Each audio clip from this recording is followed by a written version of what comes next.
Skylar Bonilla reporting with La Prensa News. The Latino community here in Austin is in uproar about what is happening with the Mexican American Cultural Center. There is a developer that wants to use 64 Rainy as a staging ground for his development. So let's see what the board of open spaces here at City Council chambers has to say about this. Skylar, do you have any personal views about what's going on here today? Well, this would be a detriment to the Latino community, since there has been so much development around our cultural center. Our cultural center is not a neighborhood issue. Our cultural center is a citywide issue. So it'd be very interesting to see the reasons why the MACC board decided to vote in favor of the developer instead of in favor of the community. Thank you so much. I've been connected to this project for the last 15 years. I feel like I have a very unique perspective on what the community has been doing and asking.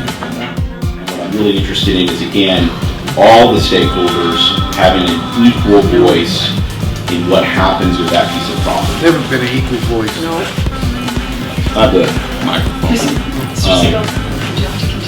I would. We would really like to preserve the history of Rainy Street, and we would like to have sort of like a historic center there. Protest that was organized in the early 1980s, probably 1982, and Dr. Yeah, Mr. Martinez, what are you all concerned about going to happen to this building? Well, it's going to be torn down. We're going to build something for the history. That's what we're concerned about, because they're going to affect the neighborhood. My point here is that I think the conversation that we're having, our priorities unfortunately appear to be mixed up, because I think you'll find that our number one priority should be protecting the integrity of the MACC and protecting the $11 million tax investment that the citizens of Austin voted back in 1998 to approve this particular project. I'm here to echo Councilmember Renteria and his concern about listening to the public. I served on the Arts Commission with Councilmember Poole, and so I understand how important that is to as you're appointed by a public elected official, how important it is to be transparent, but also to relay to council the concerns of the community. I think that's our most important job. Unfortunately, that didn't happen with this vote. The Latino community, we get chided a lot because we don't vote, or we don't turn out, or we don't participate. Well, the Latino community did participate at this meeting.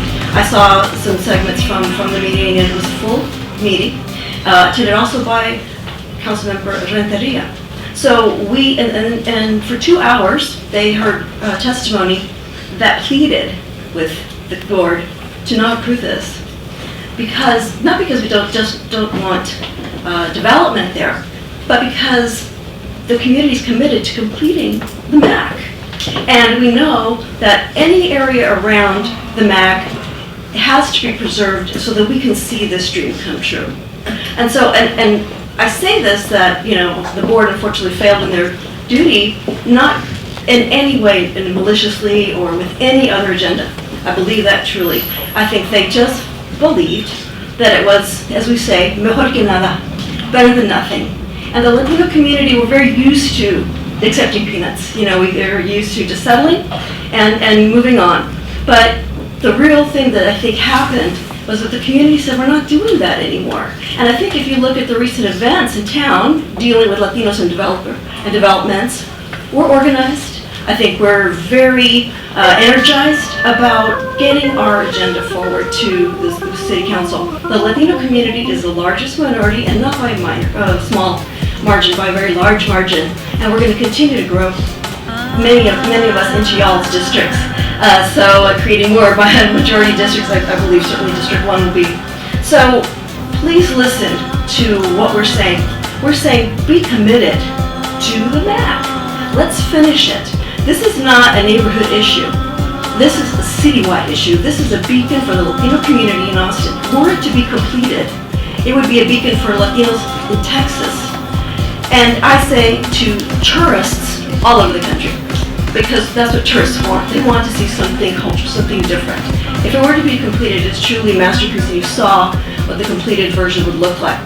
They also wanted you to be in mind that if you do approve this, there will be conflicts. If I could just, 1 minute, or please, there will be conflict. Phase 3 of this project includes a multi-level parking garage for the MACC, and we're in dire need of parking right now. We're on the grassy knoll using that for parking spaces. Do you think the condo owners who are being sold probably on the beautiful view would be amenable to that? That's a conflict down the line. This park, as you can see, will be a conflict down the line because we're going to have to partially, move it aside or destroy it, or at least reconfigure it in order to complete our MACC, in order to complete that entrance. So there's 2 conflicts down the line to be barriers to completion of our MACC, which I think is the most important thing. Please don't let what happened to the African American community happen to the Latino community in Austin. Please listen to us. And if you do, I guarantee you, if we listen to our Latino community, which is now our largest minority, we will start to make Austin more affordable for everyone, and maybe our Black folk will come back. Thank you. So Scott Bonilla here with La Prensa News, and I'm here with Juan Olliveras. He is on the board of the Mexican American Cultural Center, and we just got out of a really tense meeting. Kathy Tovo, Councilmember Kathy Tovo, made a strong statement at the end there. We're fighting over this. The Latino community is fighting over this tract of land called 64 Rainy, which is directly in front of the Mexican American Cultural Center.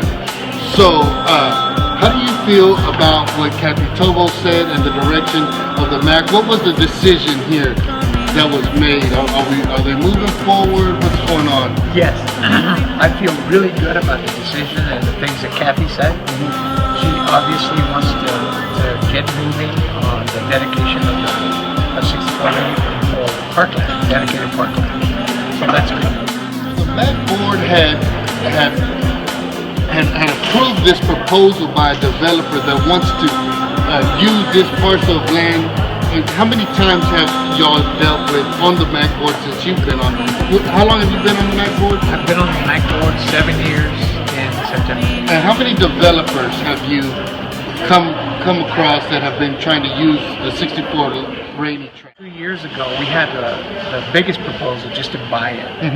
And so that was really, really hard to fight, but we got it. We got it done. And we had a majority of council, 4-3, that voted not to sell Rainy. And so here we are, we got a different developer, and he wants to just use the land. Am I correct with that? He just wants to use the parcel and then have it transformed to dedicated parkland. Why can't the city just dedicate the parkland?